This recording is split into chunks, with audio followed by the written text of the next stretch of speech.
Can I have everybody's attention, please? Thank you.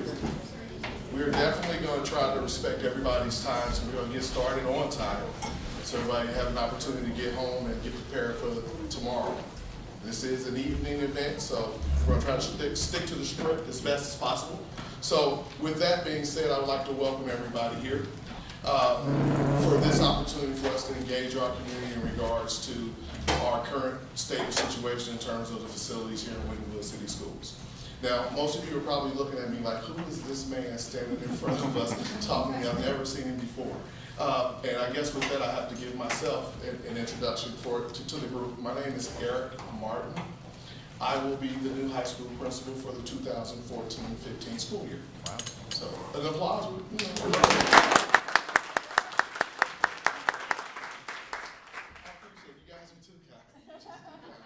No, but there's been a lot of experience to get me to this point to help lead Winton Woods to our next chapter, and I'm extremely excited about that opportunity.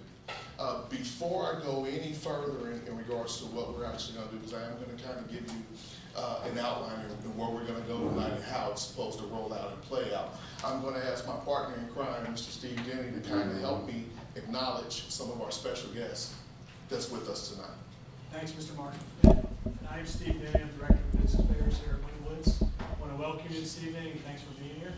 I do want to take a moment just to acknowledge folks that joined us this evening, and they are elected officials. So, Mayor Chuck Johnson of Forest Park, thanks for being here. Mr. Wendell Burns, thank you, sir, for being here. Mr. Wendell Burns is Forest Park City Councilman. We also are joined by Ms. Maria Walford Willard, who is Village Council for Thank you for being here. We have two Winton City School District Board of Education members here this evening also. And that's Ms. Jessica Miranda.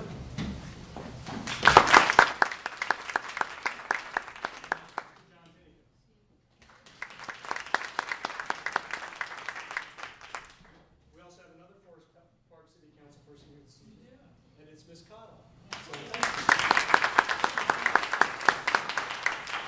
Sorry, I missed you. That's okay.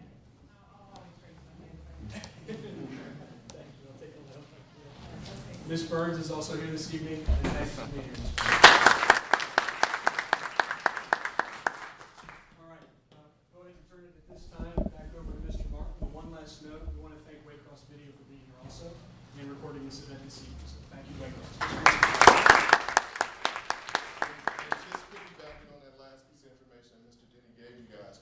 Waycross is here, but it's not live. They're just recording the event. So nobody needs to rush to the restroom and get their makeup together. First thing I would like to do is just to kind of give us an overview in terms of what this evening should look like. All right, we really want this evening to be a learning experience for everybody who's in participation. We have had our facilities here at Winton Woods for some time now, and they've served us very well throughout the years as a transition through the piece where Green Hill was its own independent school district and Forest Park was its own independent school district, and then the merge happened to create Winton Woods. So we're talking 50 plus years in terms of the building that we're currently in. So that's a lot of students who have transitioned through our school and went on to do great things.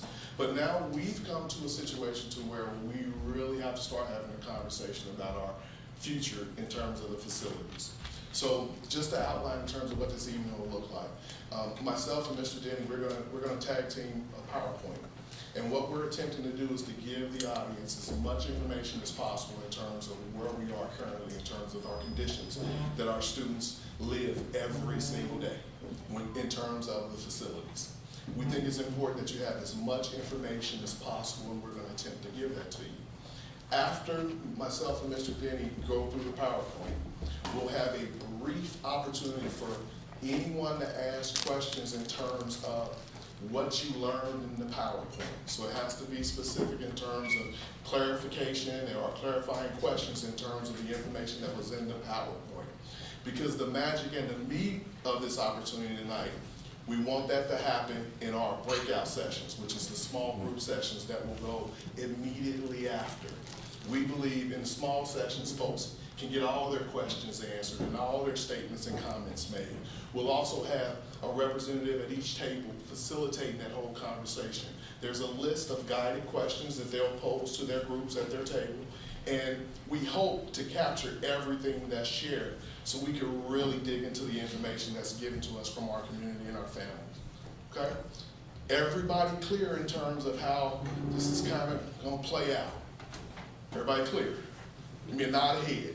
Yeah, let me know. This is active. This is active, interactive. Thumbs up. I appreciate that. All right. So with that being said, we're going to dive right into the PowerPoint.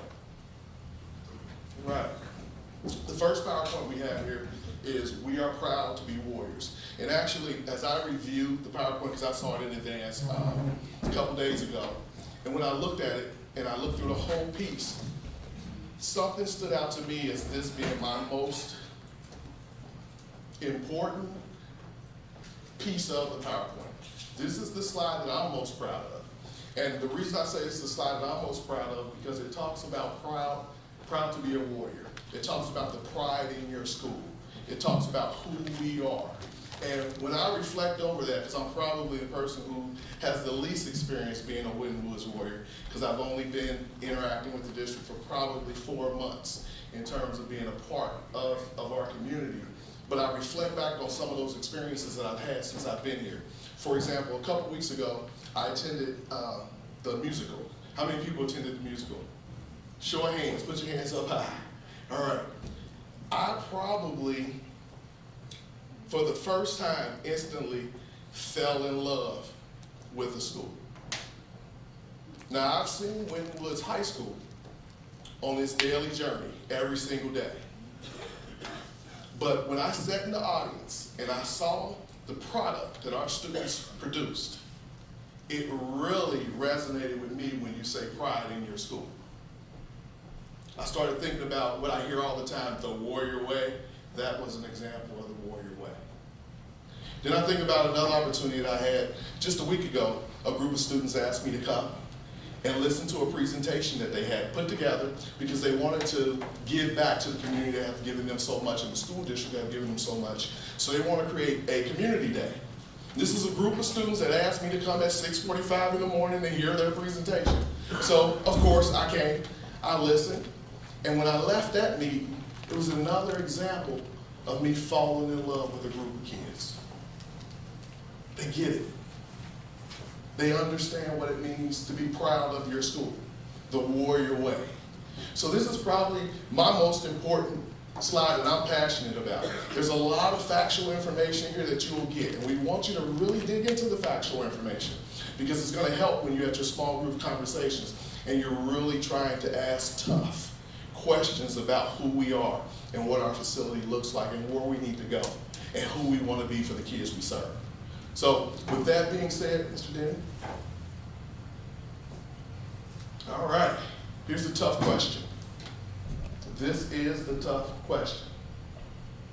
Now, I kind of talked about in terms of some of the things that I've seen in my brief time here at Winton Woods, but this question really speaks to the heart in terms of who we are and what are we willing to do for the kids we serve.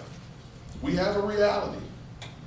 We have a reality. Every single day, our teachers and our students, they come to school and they fight the fight. They don't complain about our conditions. They come in and they try to do the best they can in terms of the work that's in front of them. So at some point, we have to have a true and honest conversation with our community in terms of what are we willing to do to improve those situations and those conditions that our kids are learning in. So this is where the question is asked.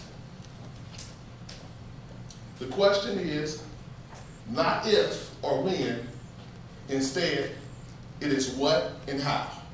So that's the question that we're posing in terms of this whole PowerPoint. Right. Over the years, there has been independent studies done in terms of the conditions of our schools. Now, we have information about each one of our schools' facilities, and you'll see a slide in regards to this. This is just the overall outline of it. And when you start seeing some of this information, I encourage you to take notes. Because when you get into your breakout session, this should be some of the real conversation that you're having around what our schools look like, the schools that our kids come to every single day. The way the ratings are, that's pretty dismal. It's kind of scary when you think in terms of some of those ratings. But I don't think the ratings got like that by a lack of the people, the caretakers doing what they're supposed to do. You got to remember, the schools we're sitting in are over 50 years old. Different day and time when they were built. Different day and time. So we have a kind of an overview on each of the schools. The first school is Winton Woods Elementary. There's a couple pieces that I want you to really look at every time you look at each one of these schools is giving you an overall rating of the schools. Look at number 1.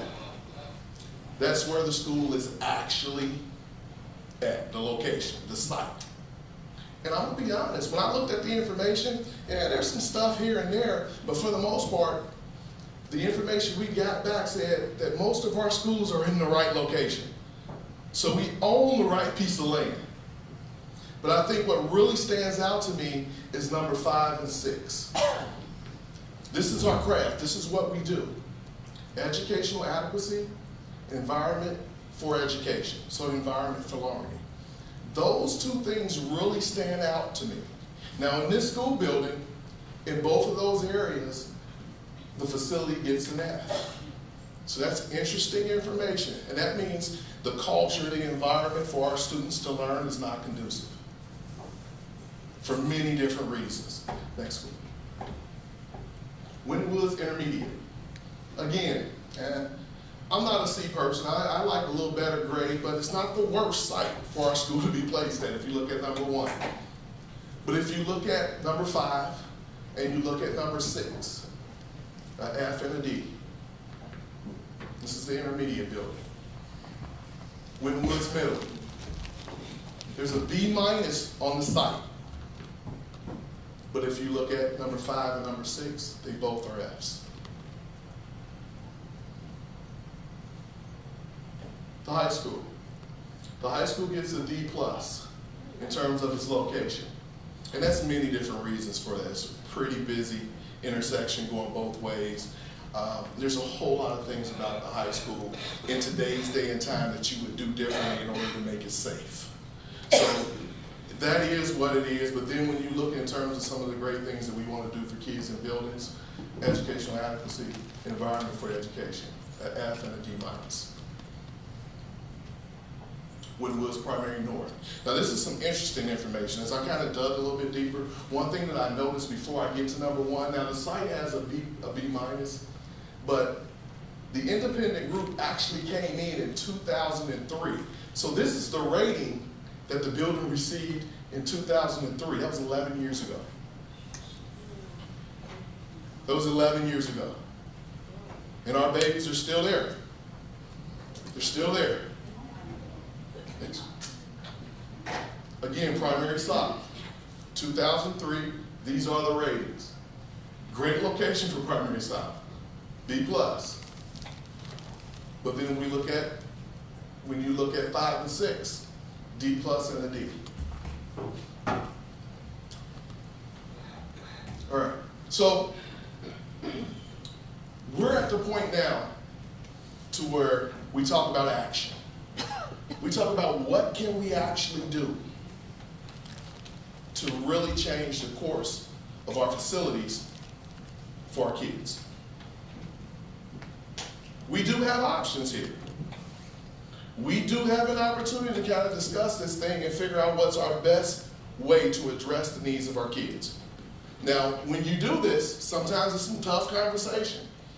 I don't believe everybody in the room is going to be in agreement about something.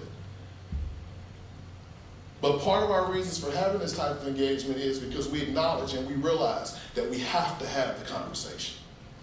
We have to. So as outlined right now, option 1, repair and replace. Option 2, build new with financial help of the OFCC. And that's the Office of Facilities Construction Commission. See, I got it right. It's been a while since I've seen that.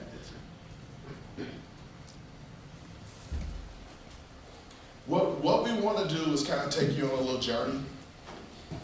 Because I kind of talked about the school and I showed you some numbers and I showed you the outside of buildings, but our kids live and experience every single day. And I think it's important that you get an opportunity to kind of see the glimpse in terms of what our babies see. So with that, we're going to kind of compare and contrast in terms of what we're seeing and living on a daily. And then also want to give you an opportunity to kind of see what's our potential and possibility if we are to dig a little bit deeper in terms of some of the options that we have. This is interesting. And I kind of talked a little bit to you guys about the play that I went to. I didn't share with you guys that same night, we probably had one of the largest track meets in Southwest Ohio. We had the Coaches Classic taking place the same night. We had a sellout crowd for the play. We also had every high school track team in Southwest Ohio here in our location. So there was actually nowhere to park. Nowhere to park. But in reality, you kind of start asking yourself questions like, well, should we have scheduled something on a different night? Yeah, that's a possibility. But in your progressive, new high schools, you have more than one big event a night. And we need to move ourselves to the place to where we're able to host more than one new event. It's obvious folks want to come to Winton Woods. It's obvious. So when you look at this is a daily. This is what it looks like when our kids get dropped off for school. Notice the teacher on duty, trying to direct traffic with the sign, letting everybody know that there's no room to park back beyond me. We're trying to reserve these spaces for staff. So it's really an unsafe situation in terms of a lot of our parking lots. But I think this really tells the story in terms of what our teachers are doing. We have no storage in our buildings. We have no storage space in our building. We're using every nook and cranny to educate our kids. And this is just an example of what a school looks like, a classroom looks like. I'm believing this is one of our elementary schools. That's the Which school That's is the intermediate school. that? Is the intermediate school. You need to come up here and help me. Now, when you think in terms of the nuts and bolts of a building, they just don't run by themselves. There's a lot of different equipment that's actually helping it heat the building and cool the building. This is an example of what we have in one of our buildings right now. Extremely outdated. Extremely outdated. Now, in most situations, you can go push a button and like over there and you can kind of control it. This is one of those situations where you have to go to the machine and control the heat for a building. Same thing.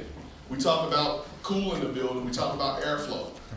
This is what our reality is currently right now in our school district. This is typical for our school buildings in terms of trying to cool our and have the correct airflow happening within our buildings for our students. This is an example of a safety box in terms of like the fire safety and stuff. It's just inadequate. It's outdated. This is something interesting because in my former situations, I've had an opportunity to be a part of two big building initiatives. I was a part of the initiative at Princeton, which is actually taking place right now. I was administrator there for 5 years. And I also had an opportunity to see what Cincinnati Public Schools has done as well, because I worked there for 8 years. And this is scary to me. And you may see this just as a door in a corridor. This is actually the main entrance of the middle school. And the way this is laid out, and believe me, remember we're talking 50-plus-year-old schools. So it probably served its purpose back in the day. But the realities that we deal with on a daily, as an administrator, that's a red flag for me. I can't even see the front door out of the office. That's a red flag for me. Because one of the things that I'm charged with being responsible for is safety and security of the building at all times. So that would be something that's an issue for me, but this is typical and normal in our buildings. And it's not to say somebody did a terrible job, because it served its purpose at that time. It's just we're at a different place now. All right. Now this took me a little bit of time to get used to. When I first started coming through Winton Woods High School, this is a typical. This is typical in terms of what some of our ceiling tiles look like. And we change them out, we change them out, we change them out, we change them out. But the reality is that we're just putting a Band-Aid over the real issue. We're putting a Band-Aid over the real issues.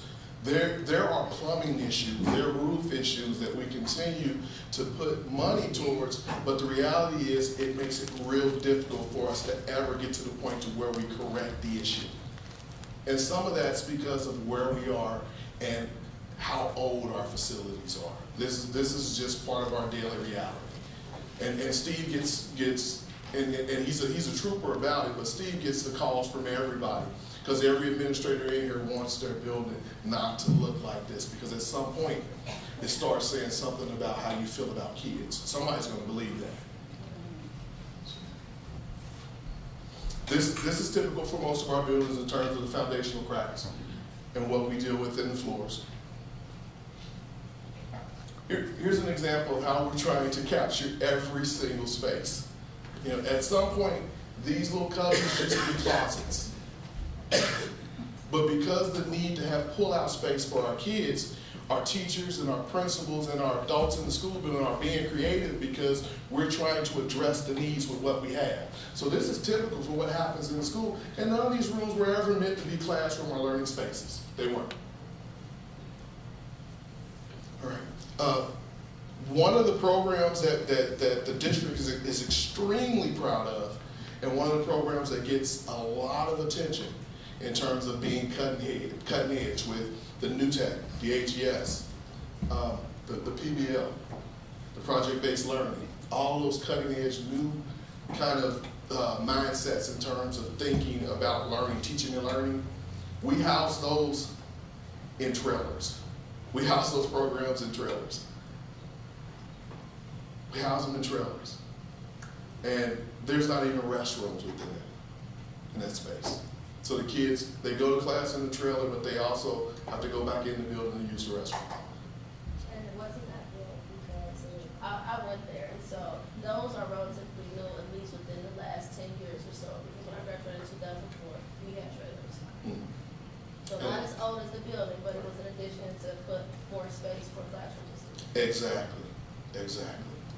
Did everybody hear what she said? Yeah. It was one of those situations to where we needed more space. So at some point you had to make a decision, and the decision was to add trailers so you can get more classroom space. So that's how we ended up going to that model.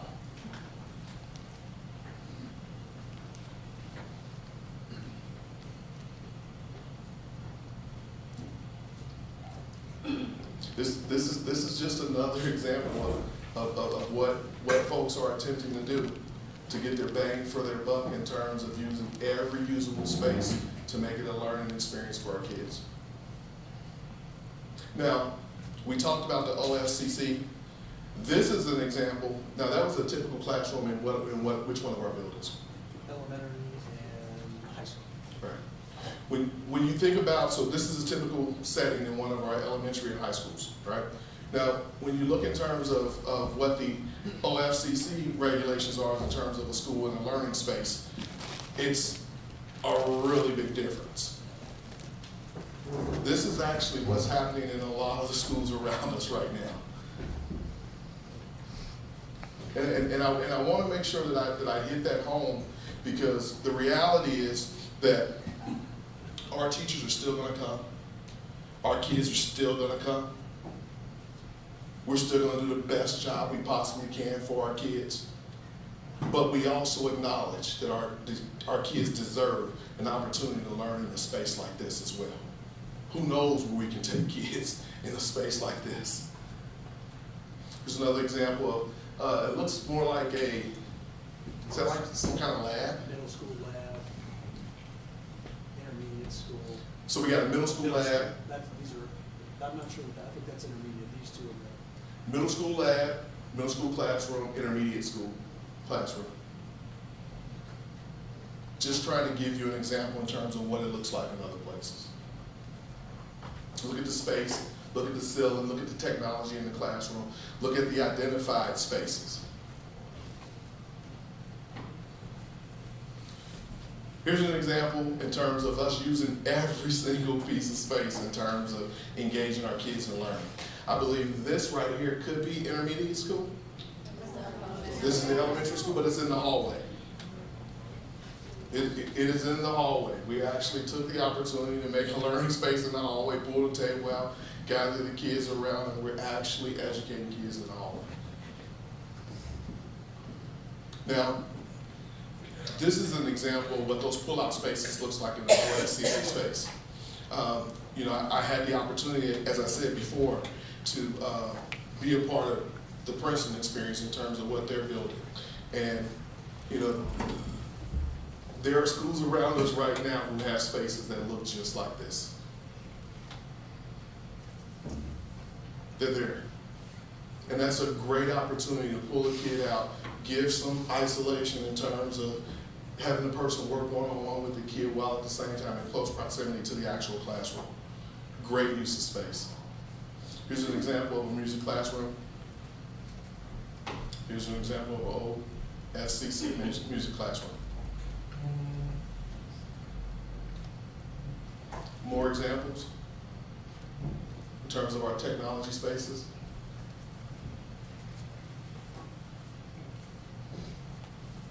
Here's what the possibility could be for us. Now, this is two of our different library spaces, right? Primary South and elementary school. Here's an example of an OFCC media center space. And I want to make sure when you see these different things that you really pay attention to, the whole lighting. In all the spaces that's OFCC, they pay great attention and detail in terms of being able to bring natural lighting. That does a whole lot of things for you. For one thing, it makes me feel better in a bright environment, but it also cuts costs. Example of two of our schools' gyms. Here's an example of an OFCC space in terms of a gym.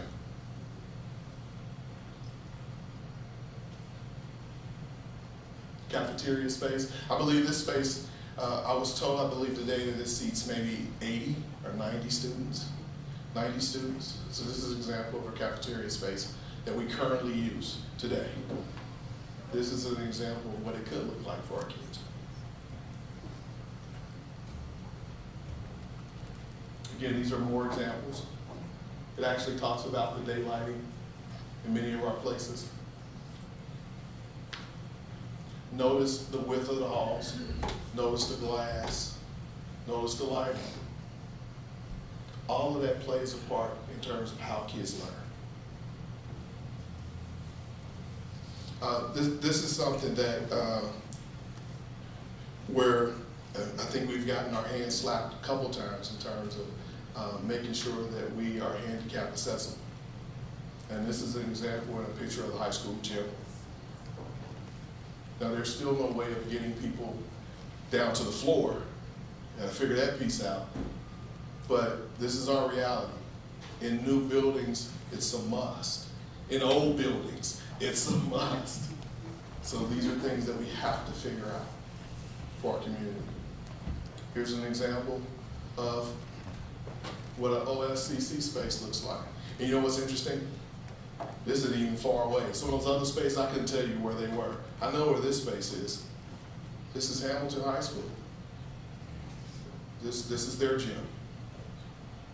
Up the road. And also, we have several pictures in terms of some of the different interests that our kids are currently using.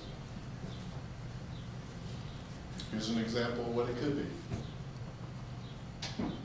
More examples. This is Sands Montessori.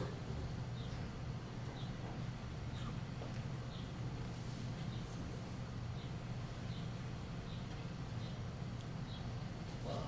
All right. So at this point, this is where Steve, he's going to come up and he's going to do a lot more of the talking, but I do want to make sure that I leave you all with just my appreciation for giving me an opportunity to come and speak and be a part of this. I'm extremely excited to be here and help lead us to our next chapter. I think the work that we do is very, very, very important work. You know, it is about educating kids, but it's also about saving lives. So thank you.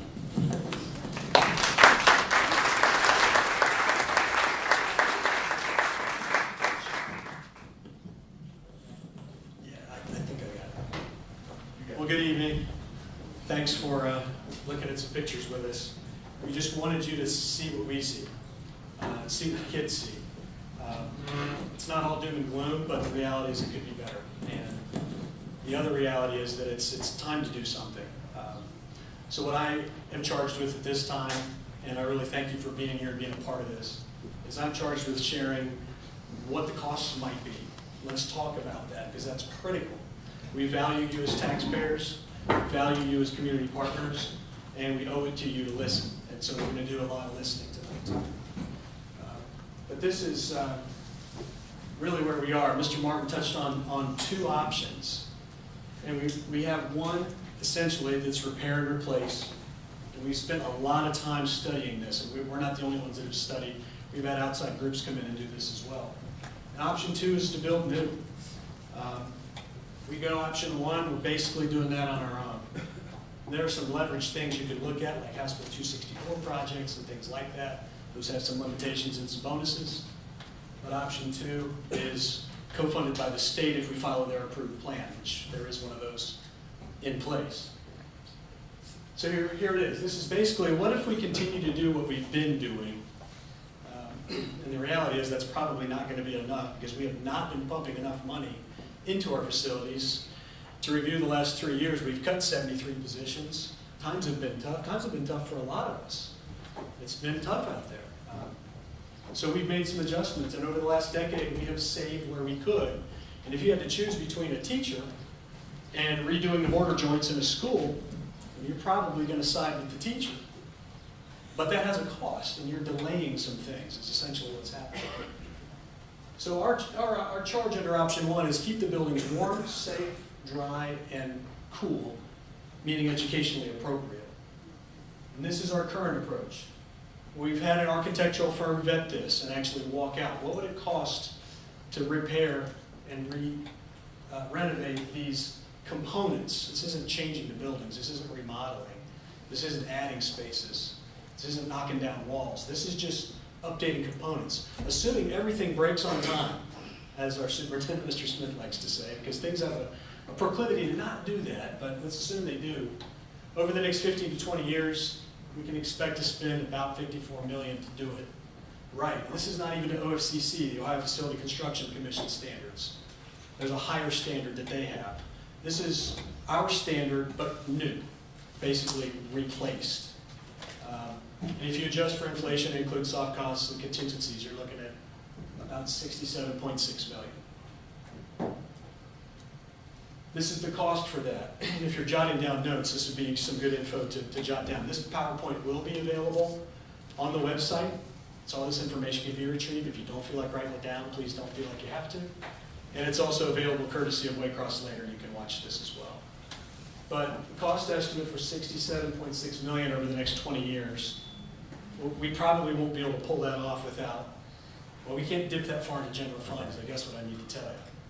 Our operating budget is about $40 million a year. This is almost 10% of our operating budget a year. We can't just decide to not educate 10% of our kids or completely revamp the entire education system. So we would have to come to you for funding and ask for assistance. And that would look like about $3.3 million a year on average. There's lots of different ways to structure this. Just made some assumptions and used some averages so we can have the discussion. But that's about 7.27 mils in an operating levy. It comes out to be about 70 cents a day for a $100,000 valuation home. Each $100,000 of valuation. Option two is the state-approved master plan. So option one was repair. Option two is build new. Now, if you do that, they will assist the district. They will assist our kids and our families and our community, our schools. You have to follow their plan, but their plan's a lot more flexible than it used to be. It can do a lot of good things. The state-approved master plan, we vetted this with our facilities advisory team, which is made up of approximately, was 36 people in the 30s, very different stakeholders from the community, parents, community members, business owners, board members, civic officials, school personnel. So we have a pretty wide group that's vetted this, and we really vetted it down to one plan that we think is the best, most cost-effective way to do it. So this is all capital cost, and one of the things I'm sure a lot of you in this room are real familiar with, you have to separate capital cost from operating cost. Capital cost tends to be one time. Operating is what you see year after year. So we can save a lot in operating costs, which we'll get to in a little bit if we do it this way, which saves future levies and saves us approaching coming back to you as the state of Ohio has put us in the position to do. But a new pre-K 6 in Green Hills on the middle school campus, that would be about close to a 1,900 student building. It's big, it's very efficient. We have 6 schools now. You can basically combine 4 smaller schools into one larger school. You can design it in such a way and have the kids arrive in such a way that everything's very educationally appropriate and your kindergarten student is not walking next to a 6th grader. That's very achievable, and lots of schools do that. You do it with transportation tiers, and you also do it with school design. Also, could build a new 712 in Forest Park on the high school campus. That's the best piece of land that we had to build a school of that size. That would be about a 1,700, 1,600 student school. And the advantage there is you have huge educational opportunities for 7th and 8th graders. And again, you can design it such that the 7th graders aren't arriving when the other kids are arriving. They're not leaving when the older kids are leaving. And you design it so that they don't interact directly, which isn't always the best. I've had kids, a lot of you have kids or had kids too. So you have to think about those things. State share, this is what the state is willing to assist us with. This is based on their formulas. A little south of $33 million. The Wynn Woods share, including $10 million in what we would anticipate to be things that we really think should be here, things that the community might say, for doing this, this really should be there. Things like an auditorium, things like a community space with a shared library or other shared facility spaces. Those are options that are definitely on the table, but we would estimate those, including cost overruns, to be about $10 million. So the state says, we'll help you with this, but if you decide to do some of these things over here, you're on your own. We're not saying they'll do it, but you're on your own. So the Wynn Woods share, including LFI, as you were, so the jargon there is locally funded initiative, $76.6 million. Total cost, $109 million, and that is an 8.47 mil bond issue on a 37-year bond.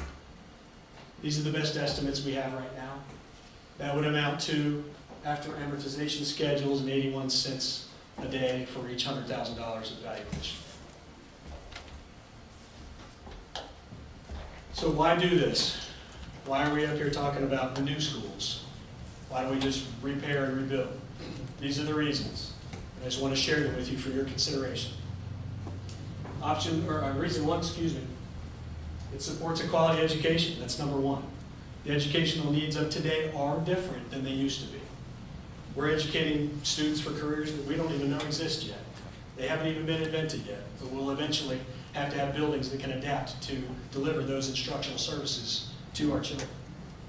Minimizing frequent transitions. Right now, our kids transition 5 times in our system. If they stay with us pre-K-12. Pre-K-12, it's 6 times. If they stay with us K-12, it's 5. In the new plan, it would be twice. Relationships can be developed with kids, staff, families, community. It's a better situation for our kids. Right now, we know that this is not the best scenario. So why did we do it? We did it to save money. And we did it in 2007, 2008. Alleviate overcrowding. You've seen we have some tight spaces. We're using every nook and cranny. We're trying to be as responsible as we can in meeting the needs of our kids. Enhanced security and safety. Mr. Martin touched on some of those things. New schools have amazing security features. And in this day and age, that's important. In the day and age in which these buildings were built, it was a different time. It was a much more open time than it is now.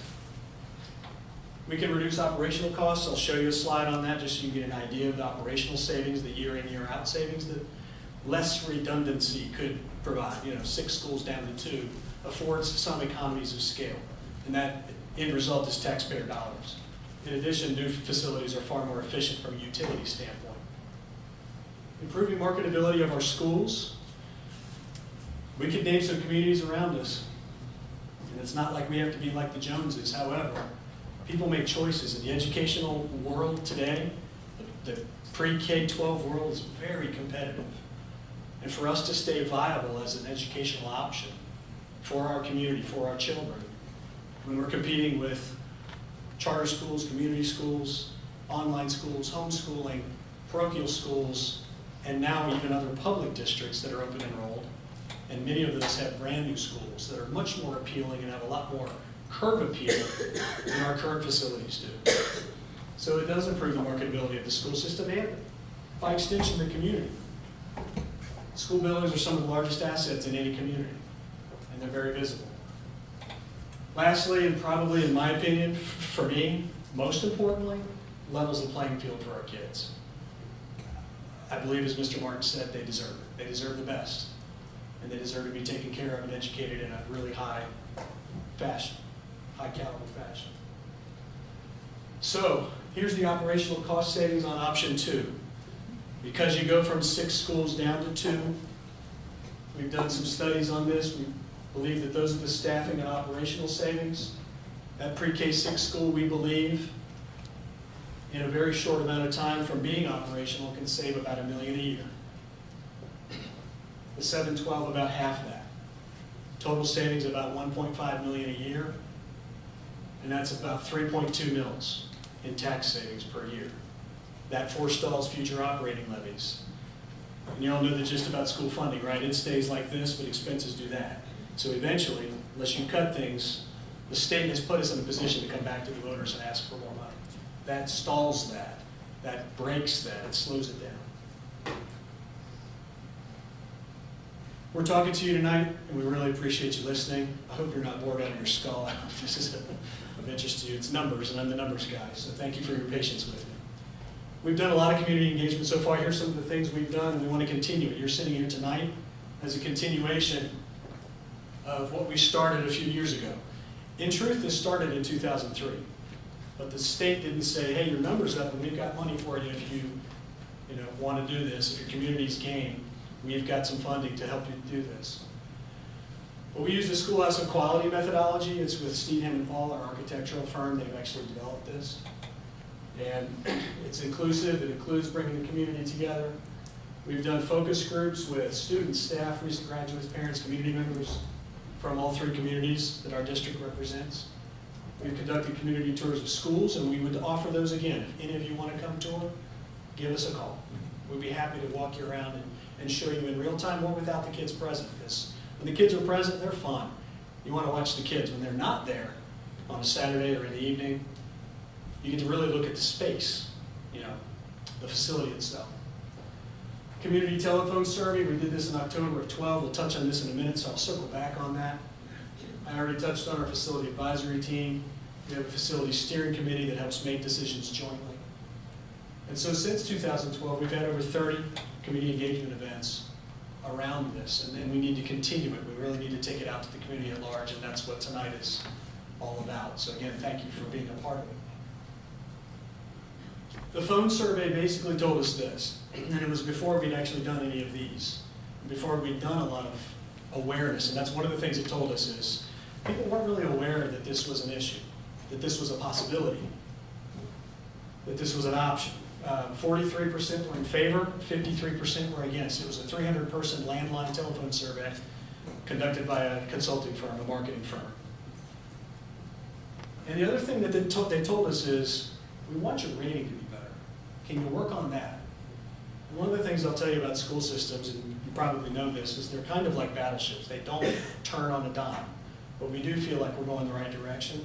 And we do feel like we've had some improved results, even in 1 year's time. Since that survey came back to us, we have had some indicators of things getting better. When you talk about achievement, how well kids do on tests, you can also talk about how much they grow from 1 year to the next. And what we saw last year was a boost in our growth with our kids. That it looks like they're growing. And if kids are growing at an accelerated rate, they'll eventually achieve. So this is a nice early indicator that we're seeing some things that give us some hope and some confidence and some of the things that we're doing. Value-added grade of A last year for the district. The 3-year average was not so great, but last year alone, if you just look at that and disaggregate it, it was an A, which is very good. We went from the 15th percentile the year before to the 85th percentile. That's 70 percentile points of growth in a single year. In the state of Ohio, there's 609 districts. We moved way up in the comparison ranking and value added for that year. 12-13, our students in the lowest 20% of achievement grew a lot, so much so that the state gave us a grade of A for that year. And that's on the report card. 2012, our kids with disabilities had a grade of B for their growth, so we're proud of those things. And we started to see some results. Community said, work on it. That's exactly what we intend to do, and this is a good sign. So where are we now? Well, we're at a decision point. How do we best proceed? It's clear that we need to do something, because no matter how we got here, our kids are in conditions that, I mean, my kids go to this school system too. I don't love it as a parent. I want better. Is it okay? Yeah, it's okay. Do our kids deserve okay? No. They deserve better than that. So we have 2 real options: repair and replace, or build new. That's really where we are. We need to do something as a community to rally around our school facilities so that we have a good space for our kids to learn and grow. The costs over the long term, you could argue maybe they're comparable. And you have to consider if we walk away from $33 million from the state or not. That's a question. What do we do with that? It may not always be there. It might, but good things don't usually last forever. And this is money from the state to assist local municipalities, school districts, local governmental agencies in improving their facilities.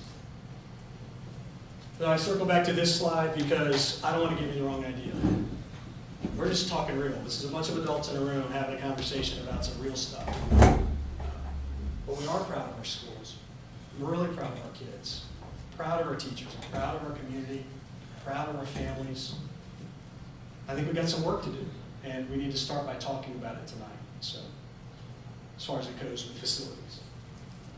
So, about the presentation, I really would like to hear what questions you have about the presentation, the content, the information. We believe that learning and discussion happen best in small circles, so we're going to go to that in a little bit. And that's the feedback portion, where we listen and get a lot of input. We'll publish all of this. It will all be typed up. Thank you. And circulate it back out. But I'd love to hear what questions you might have. Ms. Prendesito? If you go with option 2, her question is, if you go with option 2, what's the construction time frame? It could be a lot of different things. I believe our architect had a 5-year plan put together. That's an option, but it doesn't need to be that. There's actually a 10-year plan that could be developed. We don't have that plan yet because we've made some assumptions to have this dialogue. But that's work that would need to be done. Yes, ma'am. 2 questions. I didn't see a breakdown. You did a breakdown of the PK through 6, but you didn't break down 7 through 12. And Yeah. that interests me. And a question, again, we're a community. What about the businesses? You're not just going to go into the homeowners, are you? Just go with the homeowners? Yes. Her question is twofold. One, what about the 712 building? There's a cost breakdown on that. That's correct. And the second question was, what about businesses? So first, no, I don't have an itemized breakdown on that yet. That's a cost estimate. It's based on a relative size comparison. Going from 4, we did a detailed cost analysis, and I could share that with you if you're interested, or anyone, on going from 4 to 2. So the assumption is going from 2 to 1 should produce roughly the same savings, but at half that rate. Oh, second question, businesses? Oh, Yes. we really need businesses, badly. We need business partners. We would certainly never forsake them. So, yeah, Mr. Wilson. Yeah, I was thinking about, has anyone considered perhaps a third option, where we repair the buildings and add perhaps some classrooms, new classrooms onto selected buildings, so we can get rid of these PK to 12, K to 12, 3 to 4, and take it back to the original configuration we had prior to 2006. I don't think anyone disputes in this room to have a 2-year break on each one of these timelines really hurts the kids. All of us parents in here have been parents, and I think we can understand that. I think for their presentation from both you and the soon-to-be new principal, yeah, it's obvious that we need some new facilities or major repairs. I think we're all adults in here, we can all understand that.